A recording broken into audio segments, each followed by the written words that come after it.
নমস্কার সবাইকে, টি গোবিন্দ অফিসিয়ালে আবার আপনাদের সবাইকে স্বাগত। এটা হচ্ছে ক্লাস 6 এর কোর্সে দেখি 9। এখানে 6, 7 আর 8 এই অধ্যায়ের গণিতগুলো এখানে আমি আগে পড়েছি, ছবি আকারে তোমাদের এখানে তুলে ধরছি। তোমরা সবাই পুজ করে করে এগুলো দেখবে, কারণ ভিডিওটা যাতে না বড় হয় সেই জন্য আমি ছোট করে যাতে ছবি হয়ে আছে। কোনো জায়গায় যদি বুঝতে অসুবিধা হয় অবশ্যই কমেন্ট করে জানাবে। মাত্র 1.5 মিনিটের ভিডিও। তো এটা হচ্ছে 3-এর দাগ, এটা হচ্ছে 4-এর দাগে দশমিক দেওয়া ছিল, সেখানে শতাংশ করে তারপরে দেখতে হবে কোনটা বড় কোনটা ছোট, সাজাতে হবে। আর এটা হচ্ছে তো 7-এর দাগে, এটা হচ্ছে 7-এর 1 আছে, এটা হচ্ছে 7-এর 2। তোমরা সবাই পুশ করে করে দেখবে, কারণ আমি যাতে না ভিডিওটা বড় হয় সেই জন্যই ছোট করে দিচ্ছে।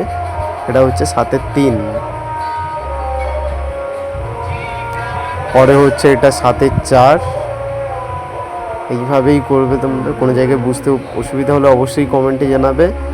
আর এটা হচ্ছে অ্যাট লাস্ট 8-এর দাগ, 8-এর দাগে এরকমই করতে হবে। তো দেখা হচ্ছে নতুন ভিডিওতে, ততক্ষণ সবাই সুস্থ থাকো। Thank you.